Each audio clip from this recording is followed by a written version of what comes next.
Hi అండి, అందరికీ నమస్కారం. ఈరోజు ఎంతో టేస్టీగా ఉండే స్నాక్ ఐటెం అయితే చేస్తున్నాను. తెలంగాణలో చాలా స్పెషల్ ఐటెం అండి ఇది. సర్వపిండి తయారు చేస్తున్నాను అనమాట ఈరోజు. ఇంకా చిన్నప్పుడు స్కూల్కి వెళ్ళే రోజులు గుర్తుకొచ్చాయన్నమాట. స్కూల్ నుండి వచ్చేసరికి మా నాన్నమ్మ సర్వపిండి కానీ ఇంకా బియ్యం రొట్టెలు ఉంటాయి కదా, అవి చేసేదన్నమాట స్నాక్స్ కింద. ఇప్పుడు మా బాబుకు ప్రిపేర్ చేస్తున్నాను నేను.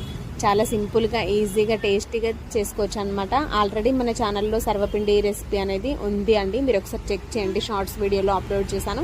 ఇంక ఈ సర్వపిండిలోకి కాంబినేషన్గా టీ తాగుకుంటూ సర్వపిండి చాలా ఎంజాయ్ చేసామన్నమాట. చాలా టేస్టీగా కూడా ఉంటుంది. మీలో ఎంతమందికి ఇలా ఇష్టం అనేది కూడా నాకు తప్పకుండా కామెంట్ సెక్షన్లో కామెంట్ చేయండి. వేడి వేడి టీలోకి ఈ సర్వపిండి తింటూ ఉంటే ఆహా, అద్భుతంగా ఉంటుందన్నమాట. ఇంకా ఈవినింగ్ టైంలో పిల్లలకి ఏం స్నాక్స్ పెట్టాలో అప్పుడప్పుడు అర్థం కాదు కదండి. ఇలా బియ్యం పిండి ఇంట్లో ఉండే వాటితోనే చాలా సింపుల్గా, ఈజీగా ప్రిపేర్ చేసుకోవచ్చు అనమాట. చాలా టేస్టీగా ఉంటుంది. ఇలాంటి మంచి మంచి రెసిపీస్ కోసం మన ఛానల్ని సబ్స్క్రైబ్ చేసుకోవడం మాత్రం అసలు మర్చిపోండి.